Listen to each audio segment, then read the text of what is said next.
Assalamualaikum warahmatullahi wabarakatuh.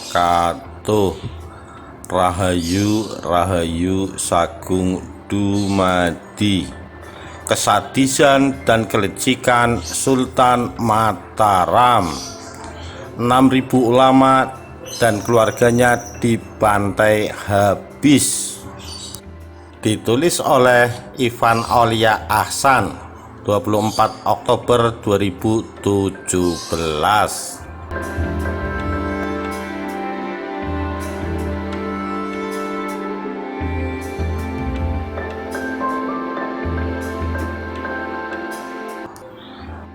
Amangkurat I membantai 6.000 ulama dan keluarga mereka dalam waktu kurang dari setengah jam.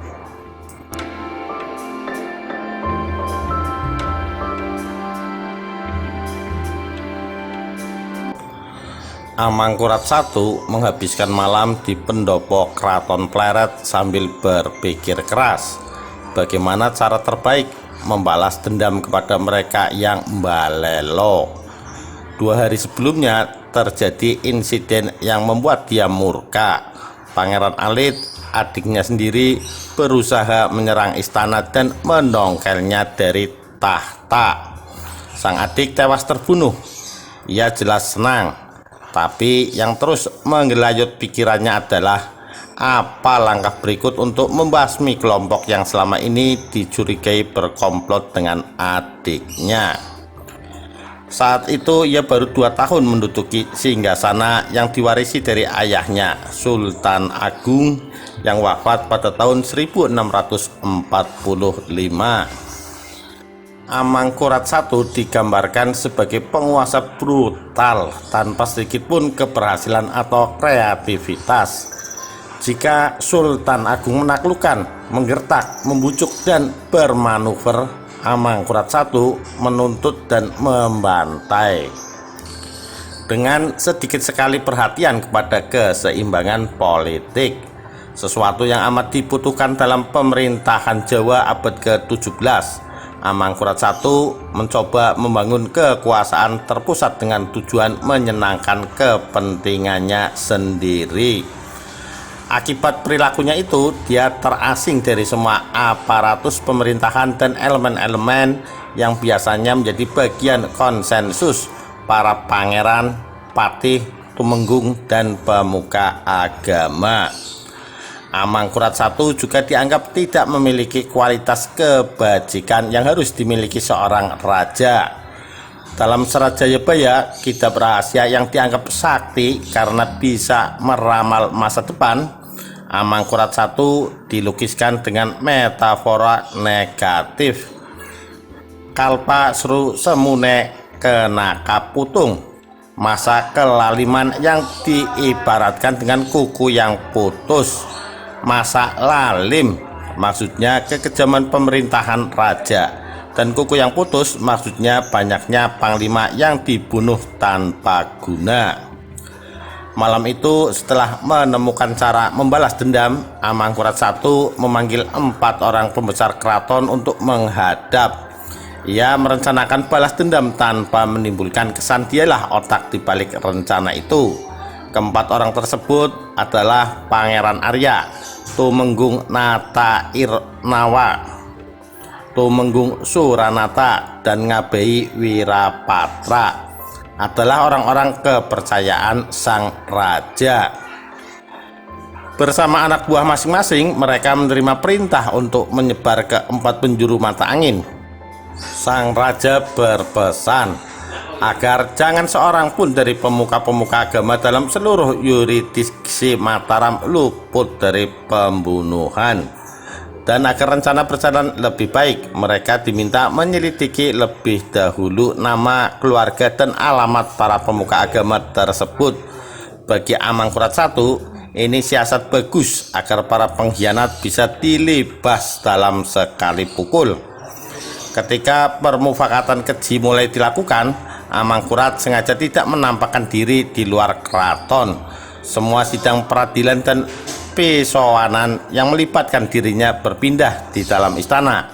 Ia memilih berkonsentrasi penuh agar rencananya berlangsung dengan lancar. Setelah semua informasi yang dibutuhkan sudah terkumpul, ia memberi perintah-perintah terakhir kepada 4 orang itu. Ia meminta mereka agar bertindak sebaik-baiknya dan membunuh semua laki-laki, wanita, dan anak-anak. Aba-aba dimulai pembantaian berupa bunyi letusan meriam, sapu jagat yang terpasang di halaman keraton. Saat semua persiapan sudah dilakukan, pasukan pembantai pun mulai berangkat ke kediaman para calon korban. Amangkurat I adalah raja yang istimewa lalimnya, mengamankan diri di dalam keraton dengan penuh ketakutan. Bahkan di bawah penjagaan ketat para pengawal pribadinya yang paling kuat dan bisa dipercaya, ia masih merasa was-was dengan keputusannya sendiri. Tidak ada sumber sejarah lokal yang menyebut bagaimana pembantaian tersebut berlangsung. Bebet-bebet Jawa semuanya membisu ketika memasuki fase paling mengerikan dalam sejarah Mataram ini. Satu-satunya sumber yang bisa diandalkan hanyalah catatan pejabat VOC yang saat itu berdinas di Mataram. Tapi yang pasti pembantaian berlangsung amat cepat, hanya dalam waktu kurang dari 30 menit. Hari itu di suatu siang yang terik tahun 1648, sekitar 6.000 ulama dan keluarga mereka yang menetap di wilayah kekuasaan Kerajaan Mataram harus mati karena kekejian sang raja. Belum setengah jam setelah terdengar bunyi tembakan, 5-6 ribu jiwa dibasmi dengan cara yang mengerikan. Seperti biasa, Amangkurat I selalu ingin tangannya bersih. Ia mengelakkan tanggung jawab atas tindakan kejinya itu. Esok hari setelah pembantaian berlangsung, ia tampil di muka umum dengan wajah marah dan terkejut. Selama 1 jam di depan para pejabat, tidak satu patah kata pun terucap dari mulutnya. Semua orang yang hadir pun diam dan suasana kian mencekam. Tidak seorang pun berani mengangkat kepalanya, apalagi memandang wajah Sunan. Dan disinilah kedakilan Amangkurat I makin terlihat. Setelah mengucap beberapa kalimat yang menuduh para ulama yang bersalah atas kematian Pangeran Alit, sehingga pantas mendapat balasan setimpal, ia memerintahkan 8 pembesar yang dicurigai untuk diseret ke hadapannya. Mereka dipaksa mengaku telah merencanakan makar kepada Sunan, yaitu dengan mengangkat Pangeran Alit menjadi raja. Dalam situasi macam itu, tak ada yang bisa mereka lakukan selain mengaku. 8 pembesar itu akhirnya bernasib sama dengan para ulama. Mereka beserta seluruh keluarganya dibunuh. Sang raja kemudian masuk kembali ke dalam keratonnya dengan penuh amarah. Ia meninggalkan semua pembesar yang sudah tua dan diangkat semasa pemerintahan ayahnya itu dalam suasana tercekam dan penuh kekhawatiran.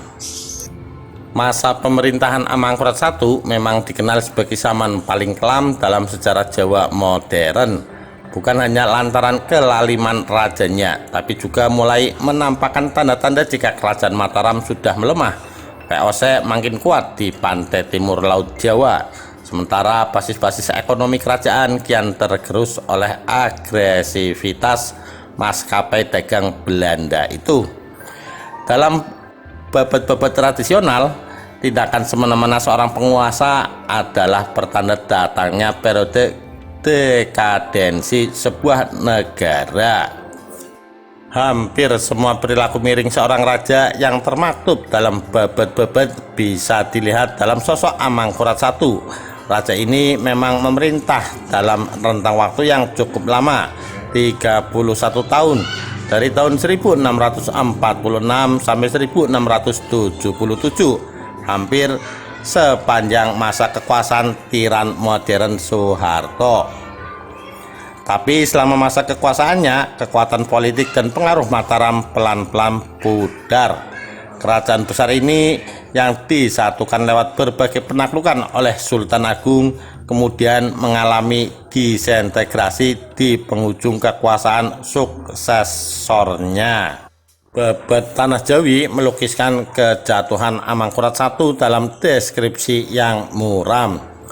Pada saat itu perilaku Sri Baginda berbeda dari yang biasa, sering menghukum dengan keras dan terus-menerus melakukan kekejaman. Semua rakyat Mataram merasa cemas dalam hati. Gerhana matahari dan bulan kerap terjadi. Hujan turun tak sesuai musim. Bintang berekor terlihat tiap malam. Ini adalah tanda-tanda kerajaan menghadapi keruntuhan. Mataram akhirnya memang runtuh, meski hanya sementara. Seorang pangeran dari Madura yang sudah muak dengan kekejaman Amangkurat I, Trunajaya melancarkan serbuan ke Keraton Mataram pada awal tahun 1677. Keraton berhasil ditutuki pemberontak. Amangkurat I dan keluarganya berhasil melarikan diri. Mereka menuju Batavia untuk meminta perlindungan VOC. Belum sampai ke Batavia, ketika masih dalam perjalanan, Amangkurat I mati di daerah Banyumas. Itu terjadi pada pertengahan 1677. Jenazah Raja Mataram ini kemudian dikubur di Tegal. Demikian kisah kekejian dan kelicikan Raja Mataram, Amangkurat I. Sekian, terima kasih. Wassalamualaikum warahmatullahi wabarakatuh. Rahayu Rahayu Sagung Dumadi.